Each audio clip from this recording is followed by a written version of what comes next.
your home improvement projects. And with each employee at Murphy's being there for 10 years or more, you know you're talking with someone with the experience to help you with building supplies, tools, paint, and all the things you need from a full-service hardware store. The best choice in home improvement is Murphy's Builder Supply, 156 Northeast Broad Street, Jessup. Got ticks? Well, we hope not. I'm Dr. Charles Hall. And I'm Dr. Stefania Wilcox. We are the Associate Veterinarians at Wolf Animal Hospital. As the cool air rolls in, we are noticing the ticks are too. Let us help guard your pets against tick-borne disease this year. Come see us at our main branch, Wolf Animal Hospital, at 755 West Cherry Street. And now we can serve you from our new mobile veterinary clinic in select locations throughout Appling, Brantley, Long, and Wayne counties. The mobile service will provide preventive medicine and outpatient procedures on site. For more information, contact Wolf Animal Hospital at 912-427-3212. I'm Dr. Charles Hall. And I'm Dr. Stefania Wilcox. And we are ready to serve you and your four-legged family members at our main hospital or one of our satellite locations. Contact us at Wolf Animal Hospital at 912-427-3212. 912-427-3212. Women's Health Center, your hometown OBGYN group, providing exceptional obstetrical and gynecological care for women for the past 20 years. We have 3 convenient locations in Jessup, Blackshear, and Baxley. We understand that choosing your OBGYN is a personal decision and that the relationship with your doctor and the trust you build is essential. At Women's Health Center, we provide obstetrical care and guide you through the process, making sure you and your baby stay healthy. We provide the most advanced ultrasound technology with the clearest pictures ever. Annual gynecological care gives patients an opportunity to take charge of their health. Some of our services include hormone therapy, pellets, Botox, the new 3, 5, and 10-year IUDs, Nexplanon, and much more. We accept all insurance carriers, including TRICARE, Medicaid, and we accept all insured and uninsured patients. Please call our office at 912-588-1020 and visit MajorMD.com for more information about Women's Health Center. That's MAGERMD.com. When we say right on the corner and right on the price, we mean it at Mike Birch Ford in Blackshear. Up to $12,000 off 2018 F-150s. $12,000 off America's #1 selling truck. Stop the search. Call Mike Birch and 24/7 at MikeBirchFord.com. At 8:03, time for the world-famous Butch and Bob Show on WIFO, brought to you by Mike Birch Ford in Blackshear, Women's Health Center, Wolf Animal Hospital, and Murphy Builder Supply. Good morning, Bob. Good morning, Jonathan. Monday was Stephen Meeks. Stephen Meeks is on the phone from Atlanta. Stephen, how you doing today? Morning, Bob. I'm doing well. How about you today? Doing great. Always good to hear from you. I guess you survived crossover day. I heard it was kind of interesting up there in Atlanta. Bob, that is certainly correct. It was a long day. We finally adjourned, I believe, at 11:30 p.m. Thursday after a long day of passing legislation and debating and some emotional bills, as you probably know. So it was a pretty long day. Yeah, the bill about the abortions, I heard, were you there for that when they walked out, had to cut off the mic, all that good stuff? Yes, sir. I was there listening to that debate. And give us the highlights. Very, very emotional, obviously, on both sides. Very passionate speeches on both sides. And unfortunately, or fortunately, we have rules that govern the decorum of the House, and some didn't want to acknowledge those. So we had a little bit of a tense few moments there, but it was ultimately resolved the way it should have been, and moved on to a vote. 93-73 was the vote, so it's pretty much House divided. Right, pretty much. And as you mentioned, it would ban abortions that would ban abortions at the point doctors detect a heartbeat of little babies. So, it was a long day. It was an emotional day, but that's one of the toughest abortion bills in the country, and glad to have been a part of that. And as you mentioned, it was interesting debate on both sides, and obviously very passionate. But if we save one child, one baby, we did the right thing. And this is where the governor is strongly in favor of this. Is that correct? Right. Yes, sir. He has noted during the campaign that he wanted to pass some of the toughest abortion laws in the country, and that's one of the things we've lived up to at this point, and look forward to watching the Senate and see what they do with it. Yeah, one thing I noticed interested in Representative Darlene Taylor of Thomasville made a good point. She says if a pregnant woman is murdered, it's double murder, and we just had one of those incidents here in Wayne County where a person's been charged with double murder, ran over a pregnant woman. I could, if this doesn't pass, I can see attorneys arguing in court, you can't charge somebody with murder because the state of Georgia doesn't recognize them as a person. Right, exactly, and this bill would do that. It would recognize that heartbeat as a person, essentially. All right, so again, that's going to be debated. Another thing that passed in the legislative session on Thursday, Georgia Senate voted to approve the measure that would give the state control of the Hartsfield-Jackson International Airport. I understand that's been a big debate as well. Again, it's interesting to me the governor has not made a stance on this. He says he's just sitting back and waiting to see. He's talked to the mayor. The mayor, of course, is against. The city of Atlanta is against it. Where do you see this going? Bob, I think it's truly up in the air right now. I haven't spoken to the chairman on the House side to see what his thoughts are, and as you mentioned, the governor's not issued a statement on it either way or the other. But I think in talking to some colleagues over in the Senate, that the real issue comes down to obviously the corruption at City Hall and whether or not they can run an airport. Of course, everybody would say it's about an identity, and we do have the best, largest, busiest airport in the country, and we need to make sure that we as number one as lawmakers don't do anything that would inhibit the business there and keep it growing and keep it strong. So it's a very delicate balance, I think, between obviously who actually owns and who runs it. But I think we have to be careful about how we do that and just going in and taking over such businesses as that. But it'll be a heated debate, I'm certain, as we get over to the hearings in the House and in the final days of the legislative session. I'll tell you what's interesting is the Republican supporters say the switch needed to protect the state's economic engine from corruption and mismanagement, and they just had an indictment Wednesday of a long-time Atlanta contractor on bribery charges. So apparently there's some issues that need to be addressed at the airport. Right. I anticipate that there probably is. We hear them from time to time, and as you just mentioned, another indictment there. So I look forward to that debate and listening to both sides as we continue to move forward. Well, it's getting interesting. Your first year up there, so you saw. What else do we need to know about? What else is going on? Well, I think there's a couple of different things. Just to touch on a couple being education. I know there's a lot of folks that are interested in the dual enrollment program and been a very successful program in education, and the cost of that program has really skyrocketed. We're now it's now doubled in cost since 2016 to over $100 million a year, and Chairman Jaspers and some others have introduced a bill which we passed last week that would put some guardrails on the program and essentially allowing students to continue to take courses and how those courses are paid for either through the dual enrollment program or Georgia-funded lottery. So that's one thing to keep in mind, to watch out for.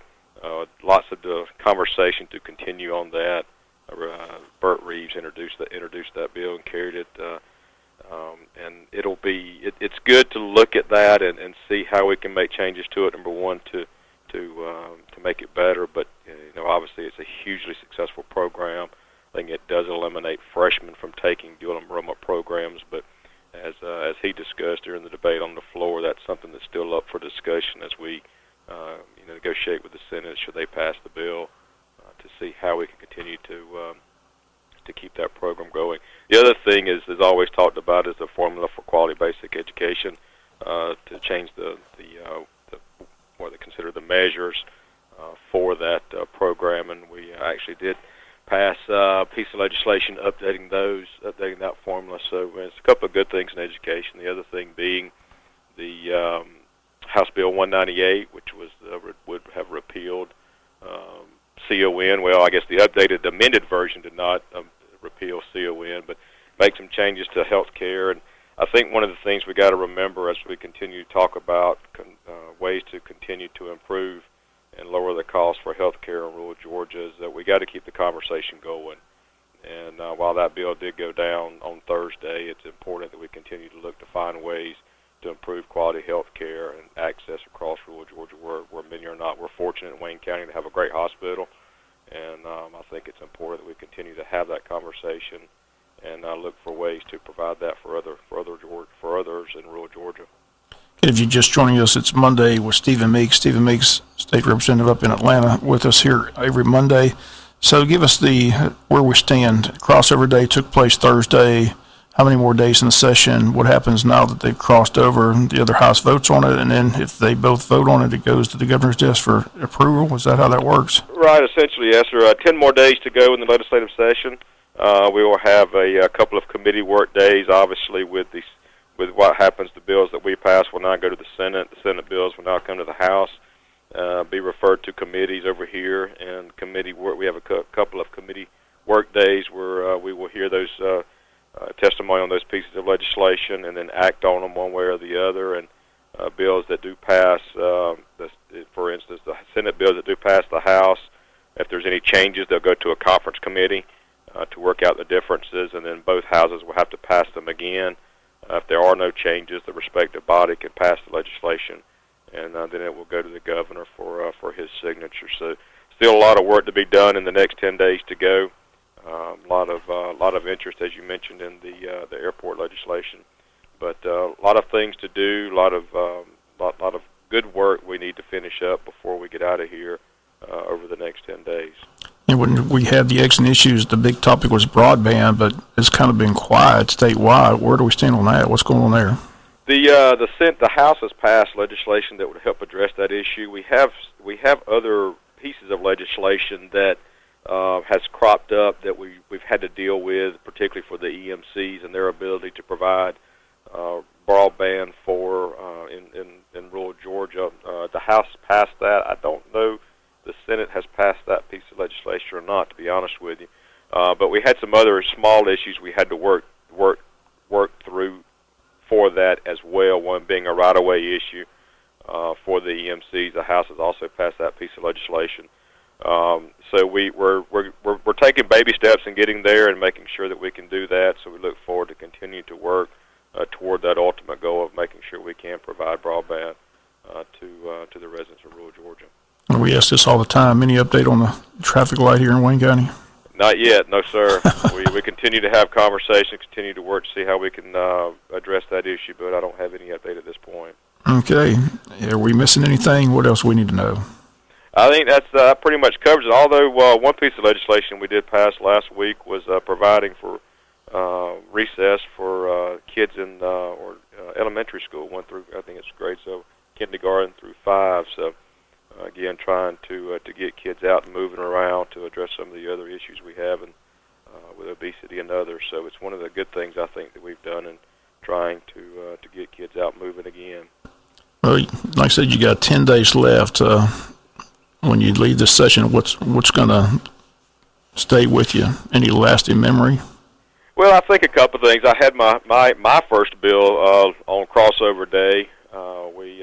As I have learned that whenever you start drafting legislation up here, as simple as you think it may be, the unintended consequences or the minutia of it may lead to other issues. So I actually had a piece that the Ag Committee reported out probably 3 weeks ago, and we had an issue with it. Had to go back to the drawing board and start over again. So it was fun getting to the well of the House and carrying a bill through this side, through committee and through the House. And typically the freshman lawmakers would get a little ribbon on the floor from the others, but somehow I escaped that, Bob. I'm not sure how that happened, but it was fun to do that and to have that first piece of legislation go through the House. And I think as you sit back and I do and really observe and take a look at how the body operates as a whole and how you do work to get things done is one of the things that obviously is the what every freshman looks for, to make sure we're making the right decisions and helping to move legislation forward. So that's really some of the things that I've really learned and focused on and tried to make sure that who's where and how do you get things done, and that's the way I've been operating at this point. So it's been a lot of fun. It's been stressful at times, obviously, with emotional legislation coming through, but I'm grateful that I had the opportunity to be here and the voters have allowed me to do it. As we mention all the time, you and Blake Tillery and Bill Workheiser, you give your email, phone numbers, you're accessible. Just curious, are you hearing from a lot of constituents during the session? Yes, sir. We've heard from a number of constituents, mostly via email. Had lots of phone calls last week on some issues. So we are hearing from folks, and that's greatly appreciated. And as folks are here in Atlanta, love to see you, have you come by and visit. And those who we can, we get them onto the house floor, and let them meet some folks they wouldn't ordinarily get to meet from other areas of the state. So we love having visitors here from Wayne County, and having that opportunity to visit with them and talk to them, and and hear from them. I mean, obviously, hearing from constituents is very important when it comes to legislation. So we're hearing from a lot of folks. I would ask you to continue to do so. Again, I'd reiterate the PAGE program. If you have youngsters or high school students that want to come up and PAGE, please give us a call. Let us know. We got 10 days to get you worked in if you're going to be in Atlanta. But again, our office number here in Atlanta is 404-656-0178. And, of course, email is stephen.meeks@house.ga.gov. And, Bob, I just appreciate the opportunity and appreciate the opportunity to be on this morning and visit with you and your listeners on what's going on here in Atlanta. No, again, we appreciate you calling in every Monday. Again, the Eggs and Issues was a well-attended event. I'm sure the post-legislative session is going to be a well-attended event. The Chamber always hosts that as well. And you and Stephen and Blake, you and Blake and Bill will be on hand for that. So we just appreciate this, every Monday, Tuesday, and Wednesday. I think is very informative for our listeners. A lot of people interested in what y'all have to say, what's going on in Atlanta.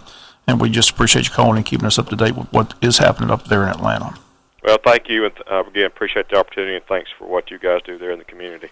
No problem. We'll talk to you next Monday. Thank you, sir. We'll see y'all. Okay. And those comments are State Representative Stephen Meeks. Monday with Meeks. Tomorrow we'll hear from State Senator Blake Tillery. Wednesday, Bill Werkheiser, as the legislative session winds down. 10 days left, as they say. Crossover days took place last Thursday. A lot of excitement up in Atlanta. A lot of controversial bills being discussed, so the debate continues up there in Atlanta, Jonathan. Yes. You want to debate? No, I'm just joking. We'll be back with more of the Butch and Bob Show after this. And then along came Walker Jones. It's Truck Month at Walker Jones Chevrolet, and we're celebrating with incredible deals. How about a new 2018 Chevy Silverado Crew Cab truck up to $12,250 off? More than 12 grand. Or get up to 21% off on select new 2018 and 2019 vehicles, with many qualifying for 0% financing for up to 72 months. That's zero, zilch, nada in interest for up to 6 years. And you know we'll take care of you like good friends and neighbors should, because that's the Walker Jones way of doing business. Find new roads at Walker Jones Chevrolet, Memorial Drive in Waycross. Hey, this is Barry Hallowell. Come on down and see us at Walker Jones Chevrolet, home with a lifetime warranty. Lifetime. Some restrictions apply. See dealer for details. Ends 3/31/19. Get the best deal from Walker Jones. Seasons change. Quality of service doesn't. For 75 years, First Franklin Financial has been serving the financial needs of your friends and neighbors. You can always depend on the caring staff to be there when you need them. Drop by and see your friendly Franklin folks at 1074 North Macon Street, or give them a call at 427-4237, or apply online at 1ffc.com. All loans are subject to our liberal credit policy and limitations, if any. First Franklin Financial Corporation, NMLSR number 141654. Georgia Residential Mortgage License number 5656. Since 1946, Murphy's Builder Supply has been serving the folks of Jessup, Wayne, and surrounding counties with quality products and knowledgeable service. Matter of fact, they feel they sell service first to make sure you get exactly what you need for your home improvement projects. And with each employee at Murphy's being there for 10 years or more, you know you're talking with someone with the experience to help you with building supplies, tools, paint, and all the things you need from a full-service hardware store. The best choice in home improvement is Murphy's Builder Supply, 156 Northeast Broad Street, Jessup. At 8:20, world-famous Butch and Bob Show, brought to you by Mike Birchford and Blackshear Women's Health Center, Wolf Animal Hospital, and Mike Birchford and Blackshear. Did I say that twice? Have to have it written in front of me, or I repeat myself. I'm getting up there in years where it's starting to lose my train of thought in the middle of it. Just, what was I talking about? Never mind. So the Winter Blues Golf Tournament, when you were reading those names, the first thing that popped in my mind was nothing but a bunch of law firms that entered because of the way they gave you the winners. Full field. They had a good day. Beautiful weather Saturday for the golf, so a lot of money raised for the scholarship, so that's good news. school board meets tomorrow, so they're going to finally make a decision on where that track's going to go. Be interested where they finally decide to place it. And they've talked about 3 different locations in J.C. Stadium, at the practice facility, at the football field, or across the street. So be interested to see what the final decision is tomorrow at the board meeting. And also this week, I think we're going to find out who the new softball coach is. Well, they're supposed to make that announcement this week. So other spring sports going on as well. You got they're all underway. Yeah. Track, golf, tennis, soccer, baseball. A lot going on. I still think I would love to hear you call Wayne County Golf. That would be he's putting for birdie. You got enough. It's hard to be at 18 holes at one time. Well, you just set up at the 18th. Do they do it like a regular tournament where they stagger where they started, or do they just everybody start at the first and play through? I think they just all. I'm not really sure how they do it. I think they all. There's so many golfers. I think they scatter them out. So I'm not sure. Yeah. Well, you could just set up at a hole though, like set up at a hole by a green and just call what comes through. There you go. I saw the Marvel movie last night. That's the #1 movie out there. It's a transit. A pretty good flick. Enjoyed it. Which one is that? Captain Marvel. Oh, Captain Marvel. Okay. Captain Marvel. From the comic books. Yeah, that's good. Pretty good stuff. So if you get a chance, go down to Strand Cinema and check it out this week. But supposedly speaking of the Strand, the new oven is in effect. They're using it right now. As a matter of fact, we had their new chef on, Butch and Bob, last week. Looking forward to him coming back and doing it authentic Italian Here style. He said 42 different types of meatballs. Did you say? Whoo, boy. Did you have any idea? There's 42 different types of meatballs. No. Not me neither. That's incredible. I mean, there's Swedish meatballs and Italian meatballs. And 42 different types is what he said. That's pretty wild. Yeah. He just does all that stuff by hand, too. So there you go. It'll be interesting to see that to actually try that out and see how it is when it's actually authentic as opposed to the American version of it. Another busy week of baseball. 3 more games. It is a Tuesday, Thursday, Friday, not Tuesday, Wednesday, Friday. So it's Tuesday, the Brunswick Pirates. Thursday, Glen Academy rolls back into town. So and the Friday, I don't have the pocket schedule from 6 o'clock. Did the schedule have it wrong, or did we? No, we just during the interview okay. So Tuesday, Thursday, Friday. Tuesday, Thursday, Friday.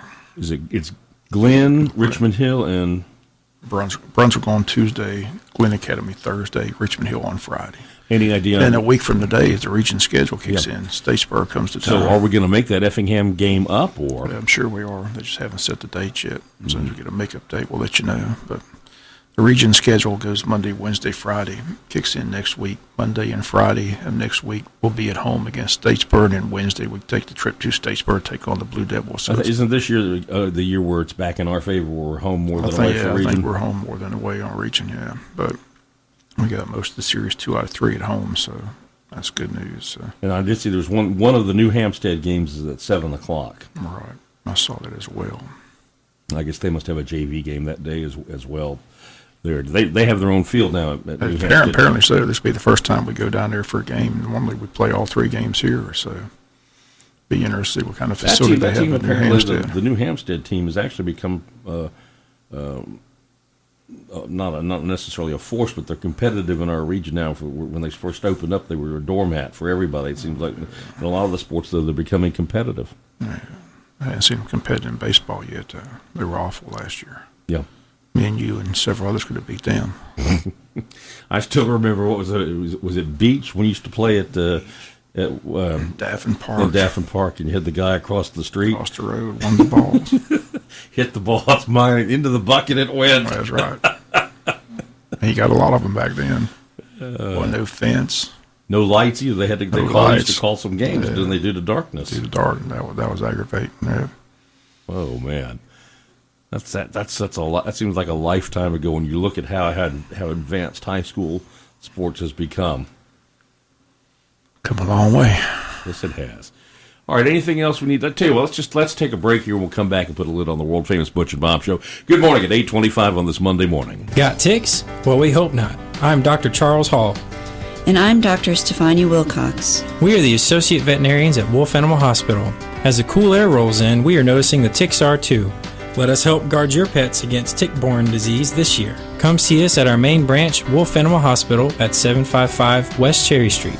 And now we can serve you from our new mobile veterinary clinic in select locations throughout Appling, Brantley, Long, and Wayne counties. The mobile service will provide preventive medicine and outpatient procedures on site. For more information, contact Wolf Animal Hospital at 912-427-3212. I'm Dr. Charles Hall. And I'm Dr. Stefania Wilcox. And we are ready to serve you and your four-legged family members at our main hospital or one of our satellite locations. Contact us at Wolf Animal Hospital at 912-427-3212. 912-427-3212. Walker Jones is proud to welcome Walker Jones Nissan to the Walker Jones family of dealerships. And to celebrate, we're giving away a 2019 Nissan Altima. Hey, this is Frank Schreiber. Come down and see us at Walker Jones Nissan, home of the lifetime warranty. Lifetime. Stop creditor harassment today. Stop the worry of a pending repossession, garnishment, or foreclosure. Contact the Bankruptcy Group, attorney R. Flake Cabinets, for an experienced assessment of your financial situation. They have locations in Brunswick, Hazelhurst, and now Jessup. They are a debt relief agency. They help people file for bankruptcy relief. Contact legal assistant Tanya Blanton at 912-375-5620. 375-5620 to set up your free consultation. Let the Bankruptcy Group do the worrying for you. Now serving Jessup. At 8:27, good morning from the Big Dog WIFO-FM. Well, did you get your extra hour of sleep? Yesterday afternoon I did, yeah. Well, see, because that's how it works. Because actually, what when you're going to bed, an hour early.